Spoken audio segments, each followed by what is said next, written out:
suis très heureuse d'être avec vous aujourd'hui, à un moment où notre société vit une période particulière sur le plan sanitaire, économique et social.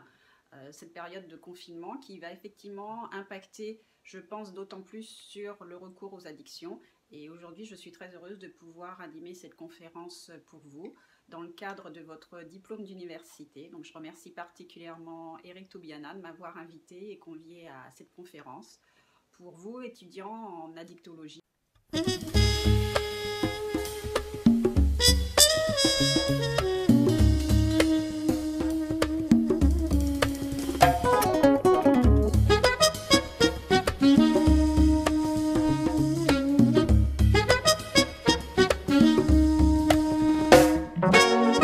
Voilà, je me présente à vous assez brièvement. On est ensemble pour 2 fois 35 minutes, donc on aura le temps de faire connaissance avec ma pratique professionnelle. Donc je m'appelle Isabelle Gass, je suis diplômée du diplôme d'université addiction, donc j'ai été à votre place il y a quelques années puisque je faisais partie de la promo de 2015.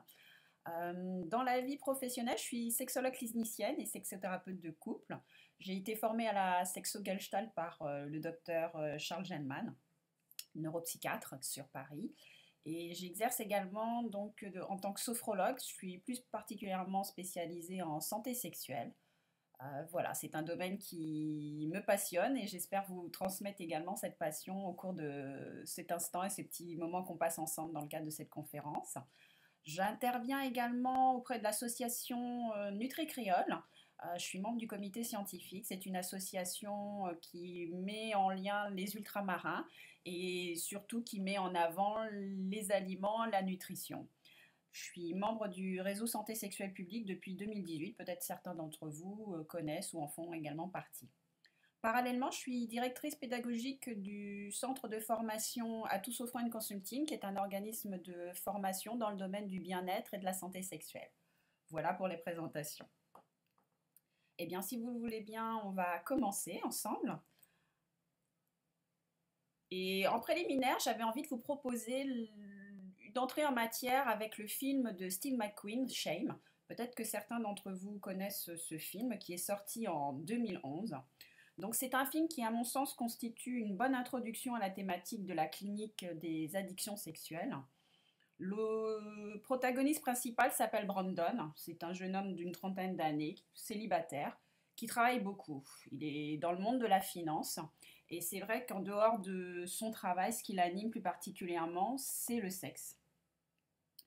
En effet, sa vie, c'est plutôt métro, boulot, dodo, mais c'est surtout porno. Euh, c'est donc un jeune homme qui est prisonnier et esclave de ses obsessions pour le sexe et la jouissance un peu qu'il peut en retirer.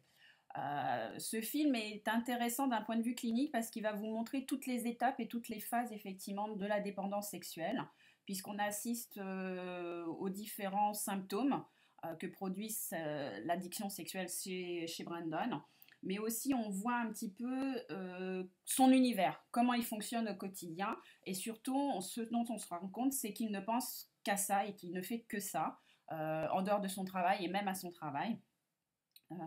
Ça passe au niveau des images, le cadre et je dirais le film en lui-même montre vraiment le vide intérieur qu'il a, puisque ça se reporte également dans son appartement, qui n'est pas beaucoup décoré, hein, pour ceux qui l'ont vu et qui s'en souviennent. Ce qui veut dire que tout est centré, tout est organisé autour de sa dépendance au sexe. Donc le sexe sous forme tarifée, masturbation compulsive, visionnage de films pornographiques, chasse sur des sites pornographiques. Tout est bon pour lui, tout fait sexe. Et c'est en ça qu'on voit comment la sexualité dans les addictions prend toute la place et tout l'espace pour ne laisser place à aucune vie sociale, aucune vie intérieure, aucune vie relationnelle. C'est vraiment le comportement qui envahit tout et qui fait tenir l'existence du protagoniste. Ça va assez loin puisque en termes de répercussions et de conséquences négatives, lorsque Brandon a son supérieur hiérarchique qui lui annonce que des informaticiens ont travaillé sur son ordinateur et qu'ils ont trouvé sur son disque dur des contenus pornographiques, la seule chose qu'il va faire, c'est qu'il va tout nier en bloc.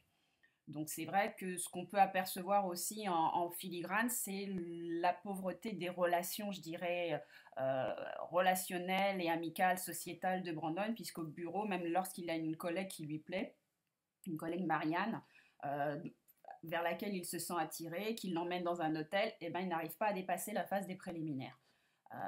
On assiste à une scène où il est momentanément impuissant et il n'arrive pas à la pénétrer, son sexe ne répondant plus présent.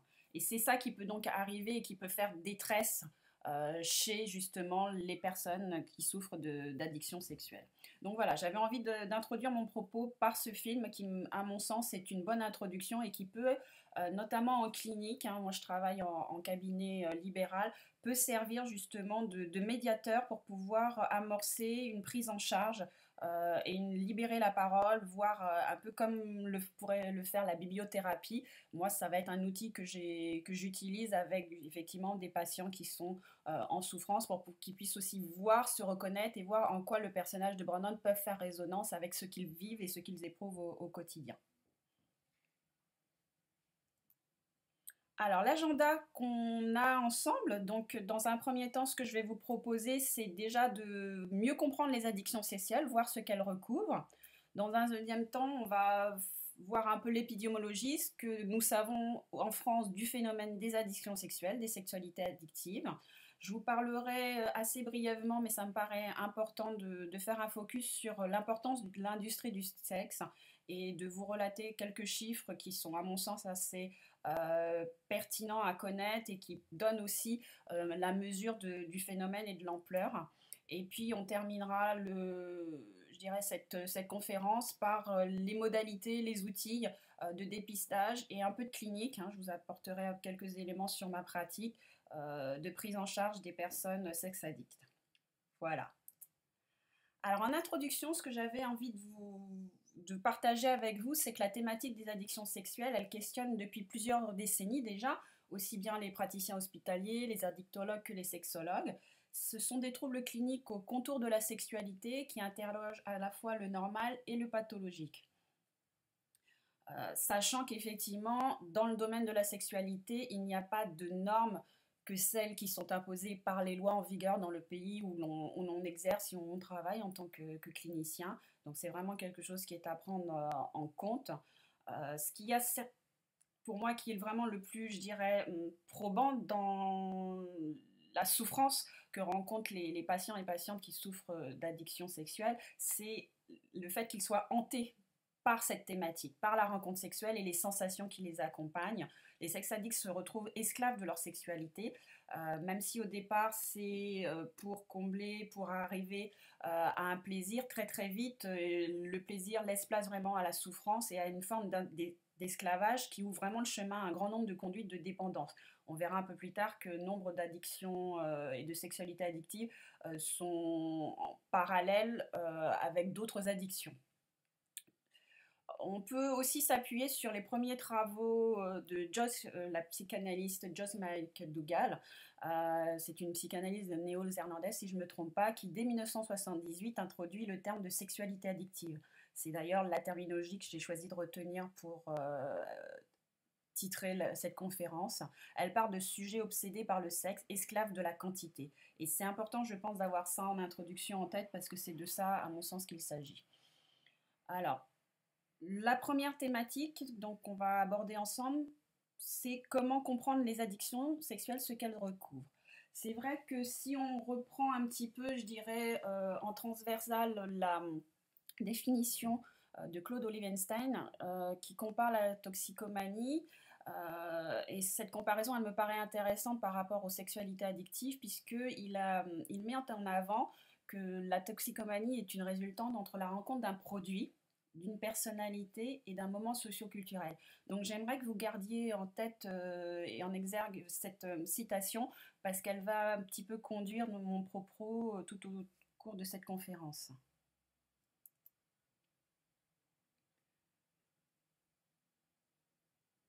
J'avais envie donc là de vous présenter une image en IRM donc du cerveau pour pouvoir vous expliquer le lien qu'il y a entre cerveau, sexe et cocaïne. J'ai donc choisi cette image qui date de 2008 pardon, excusez-moi. qui met en avant effectivement des zones du cérébral où on s'aperçoit que les zones qui sont recrutées par les drogues et par d'autres comportements sont susceptibles de provoquer des addictions qui se regroupent. C'est les mêmes zones au niveau du cerveau qui sont mis en exergue. Et donc là, dans le cadre de cette expérience, ils avaient présenté donc à des hommes en fait de manière assez courte et assez furtive, sur un temps de 33 millisecondes, donc c'est vraiment extrêmement court. Ils avaient présenté à des hommes des images à caractère sexuel et en lien avec la cocaïne chez des personnes qui n'avaient pas d'addiction au préalable. Et ce qu'on a pu observer, c'est que les activations des zones du cerveau étaient les mêmes. Donc du coup, on a pu avoir différents arguments qui laissent penser que les addictions sans substance, donc les addictions comportementales, ont des bases biologiques qui sont comparables à la dépendance aux drogues, puisque ça active les mêmes zones du cerveau. Et là, en l'occurrence, même si on ne voit pas sur cette image-là, mais ce qui apparaît, c'est que ça connecte et ça active effectivement les mêmes structures de circuit de la récompense, notamment au niveau du cortex frontal et de l'amygdale. Donc ça veut dire que il n'y a pas de doute et il n'y a plus de doute à avoir entre les addictions comportementales et les addictions aux substances psychoactives, puisqu'il y a une forte tendance à activer les mêmes zones du cerveau. Donc quand on parle de sexualité addictive, on parle bien de comportement d'addiction.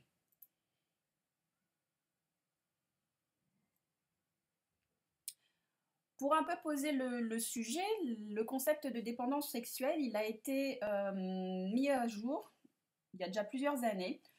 Aux États-Unis, l'addiction sexuelle, elle est prise en charge depuis un certain nombre d'années, hein, depuis les années quand même 1980, au même titre que les autres addictions comme la drogue ou l'alcool. C'est donc le psychologue américain Patrick Carnes qui a popularisé ce concept de dépendance sexuelle, notamment dans son best-seller que vous pouvez retrouver assez facilement, hein, Out of the Shadows, qui date de 1983, dans lequel il décrit parfaitement ce que recouvrent les addictions sexuelles, leur fonctionnement, le cycle de dépendance. Donc c'était vraiment un pionnier dans le descriptif de ce que sont les dépendances sexuelles. Donc je vous invite, hein, si vous avez l'occasion et le temps voilà, d'acquérir cet ouvrage, parce que c'est vraiment un ouvrage qui pose parfaitement les choses. Au niveau de la terminologie, ce qui se passe, c'est qu'il y a peu de consensus. On va trouver indépendamment plusieurs termes, hein. On va trouver, bon, c'est plus trop usité comme terme, mais on a pu entendre, et vous pourrez retrouver ça dans la littérature, les termes de hyperphilie, les termes d'addiction sexuelle, de troubles d'hypersexualité, les troubles compulsifs, les troubles sexuels compulsifs plus exactement, les troubles liés à la paraphilie. Donc on fera un petit focus sur les paraphilies parce qu'à mon sens il est vraiment important de ne pas confondre les deux et surtout d'éliminer le trouble de paraphilie par rapport aux patients que vous pouvez rencontrer. Et puis il y a cette idée de trouble sexuel avec perte de contrôle qui là aussi est une façon de décrire ce que sont les sexualités addictives. Moi, celle que j'avais envie de retenir avec vous, c'est plutôt la terminologie de troubles sexuels compulsifs, dans la mesure où cette terminologie, on la retrouve aujourd'hui dans la classification CIM-11, qui indique effectivement que c'est ce terme-là de trouble du comportement sexuel compulsif qui a été retenu. Donc, ce qu'on va retrouver dans la définition de la CIM-11, c'est cette tendance persistante à ne pas maîtriser les pulsions et impulsions sexuelles de façon répétitive et intense. Donc, on part là sur une base d'un comportement répétitif sur plus de 6 mois et qui marque une détresse chez les personnes qui sont addictes. On va avoir également une altération de la vie personnelle, familiale, sociale. Si effectivement le patient ou la patiente a des enfants, le rapport à l'éducation, à suivre les devoirs va s'en trouver également altéré, mais également le travail, puisque là, beaucoup de personnes souffrant sont en activité et sont intégrées hein, professionnellement. Mais ça peut aussi endommager et envahir d'autres domaines importants du fonctionnement psychique, social, amical, puisque le comportement sexuel prend toute la place et envahit la vie et l'existence du patient ou de la patiente.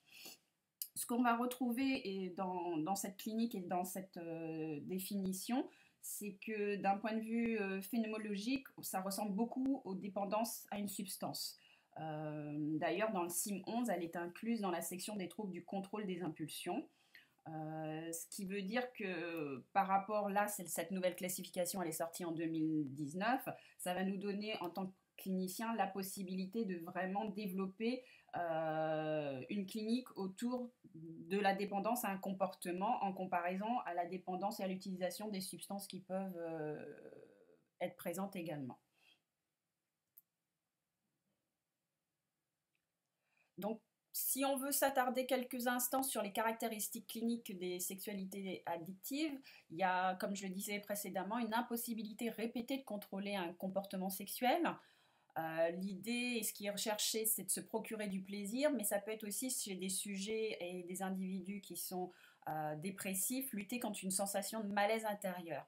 Hein, donc là, on est un petit peu dans une démarche de pouvoir euh, superposer à une douleur ressentie intérieure un comportement qui va venir masquer et finalement faire taire ce malaise intérieur.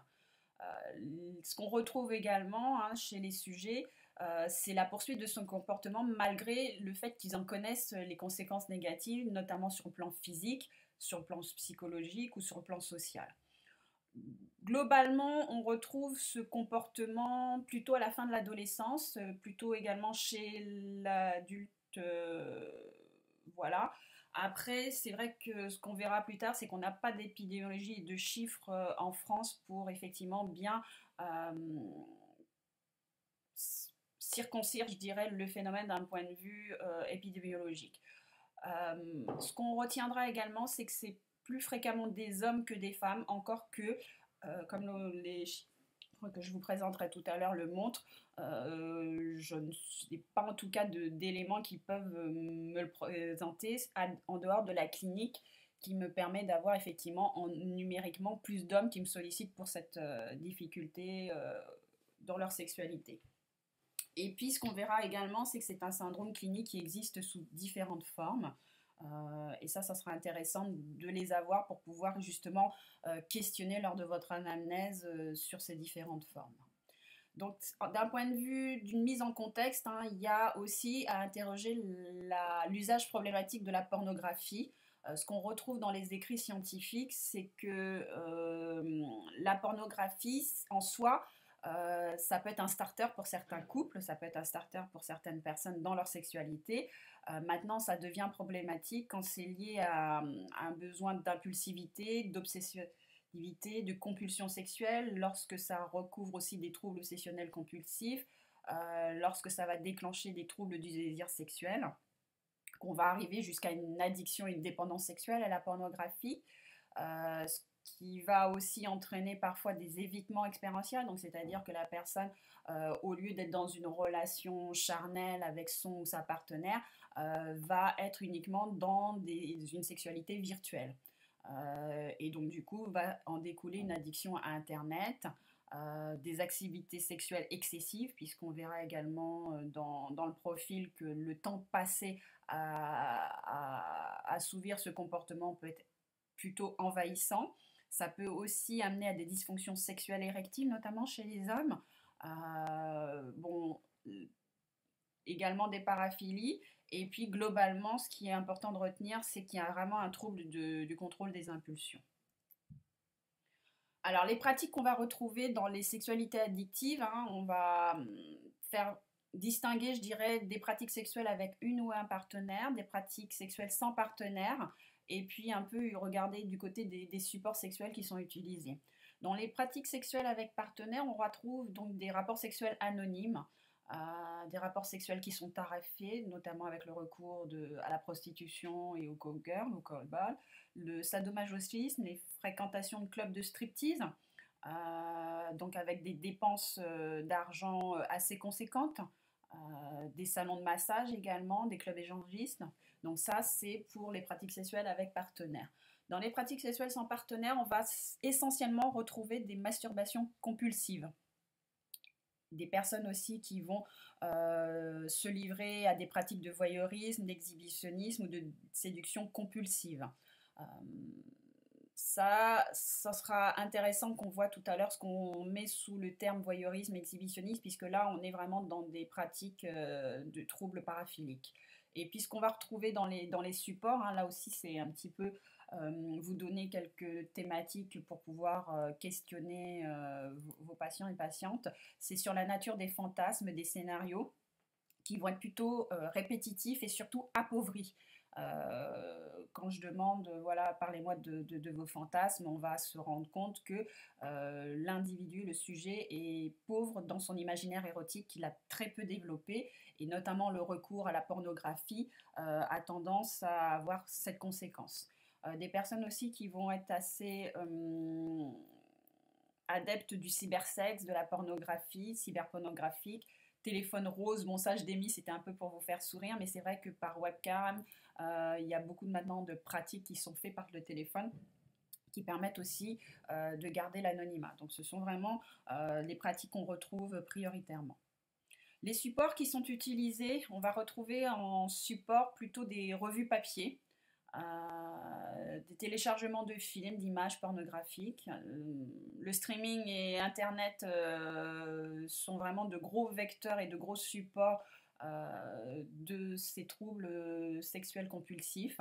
Vous avez également les webcams, les nudes. On retrouve également la prostitution, comme je vous le disais tout à l'heure, les clubs de striptease, les clubs échangistes, les jeux en ligne, les sexting plutôt. Donc les sexting, c'est plutôt chez les adolescents. Les dick pics, alors pour ceux qui ne connaissent pas, c'est le fait de prendre son sexe pour les hommes en photo et de l'envoyer. Donc ça aussi, c'est une pratique qui se fait beaucoup plus chez les adolescents. Et puis le recours aux réseaux sociaux qui facilite effectivement ce type de troubles.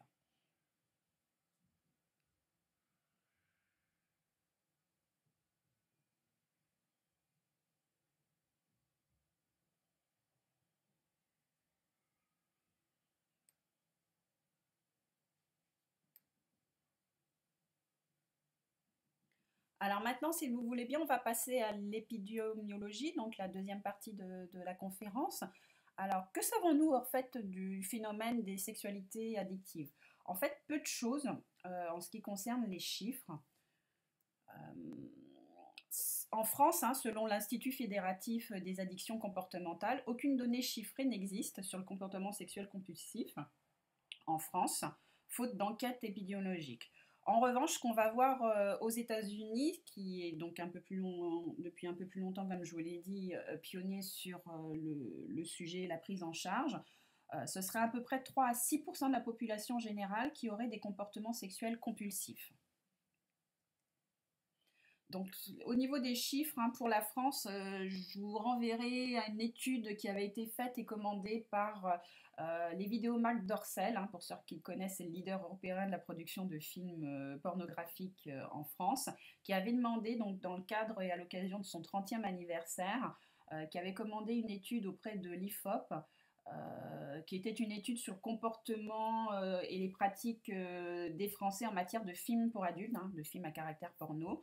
Et l'étude était quand même assez conséquente puisqu'elle a porté sur une cohorte de 1016 adultes âgés de 18 ans. Donc je ne vais pas m'étaler sur cette étude, mais déjà si ça vous intéresse hein, d'aller regarder un petit peu les chiffres en France, ce type d'étude peut être déjà un bon support.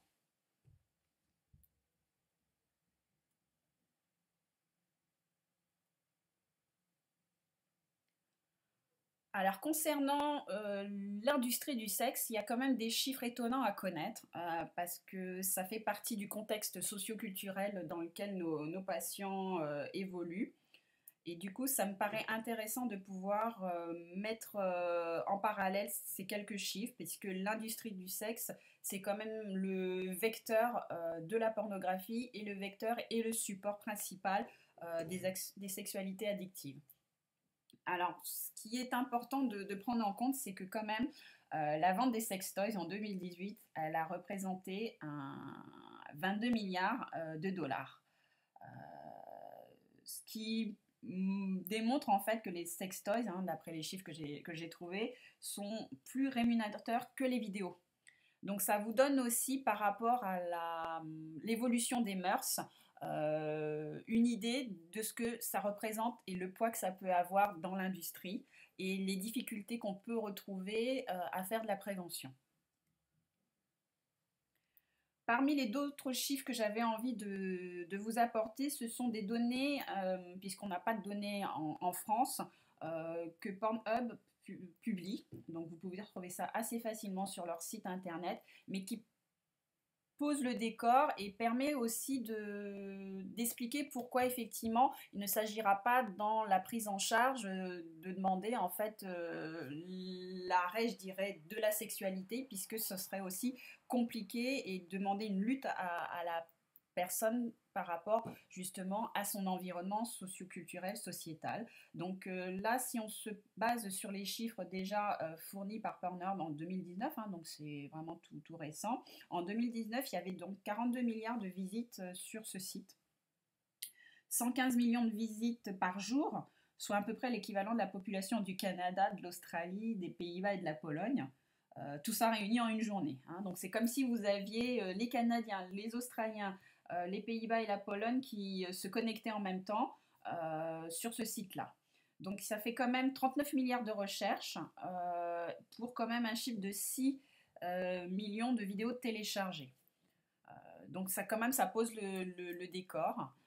Au niveau de la démographie, c'est aussi intéressant de se rendre compte que le public et les utilisateurs de ce site internet ont en moyenne 36 ans et que c'est plutôt la tranche des 18 à 34 ans qui représente 61% du trafic. Donc là aussi, quand vous aurez effectivement vos patients, ça vous permet aussi de voir dans quelle catégorie ils se situent.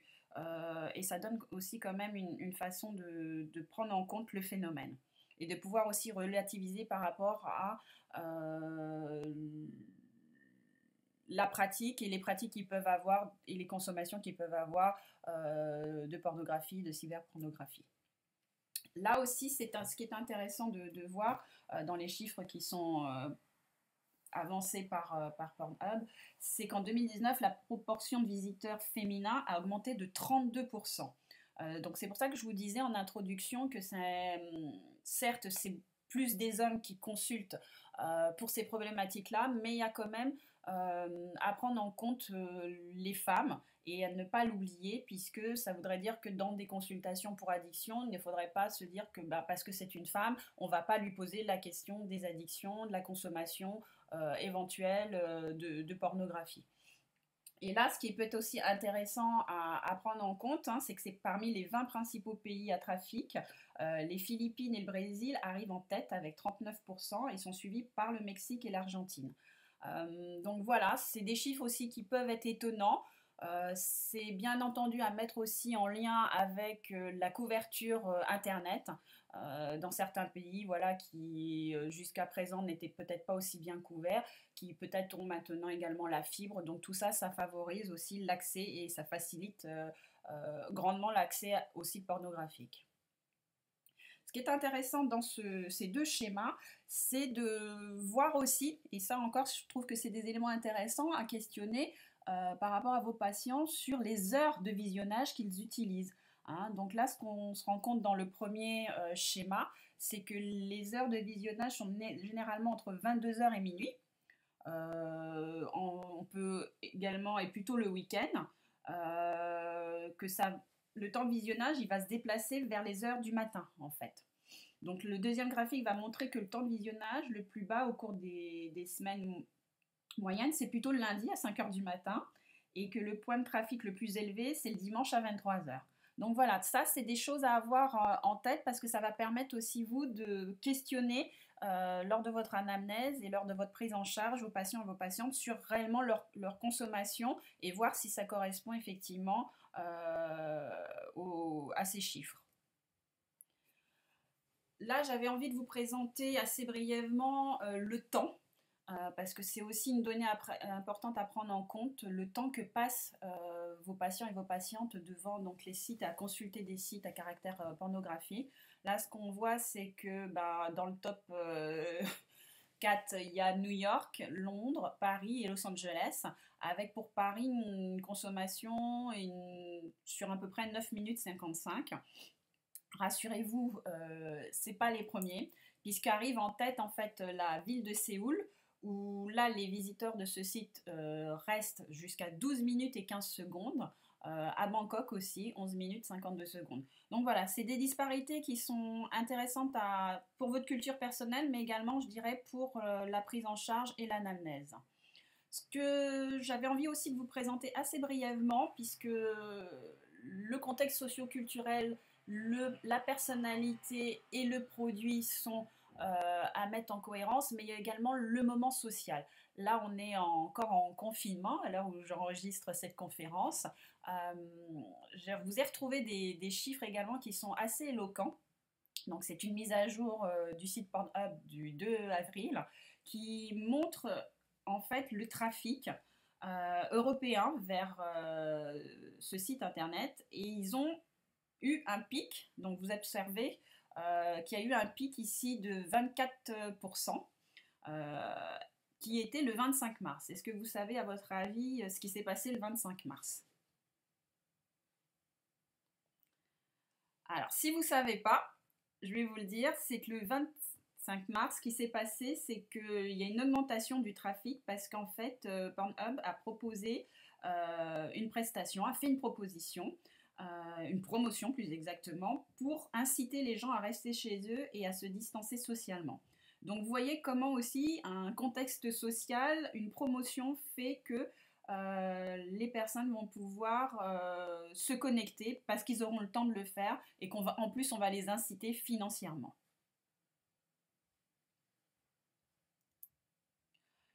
C'est un chiffre qui est d'autant plus intéressant, et c'est une action qui est d'autant plus intéressante à voir sur ce qui s'est passé également en Italie, qui a été confinée beaucoup plus tôt, effectivement à compter du 12 mars. Le gouvernement demandait et empêchait la population de sortir pour pouvoir effectivement éviter la propagation du Covid-19.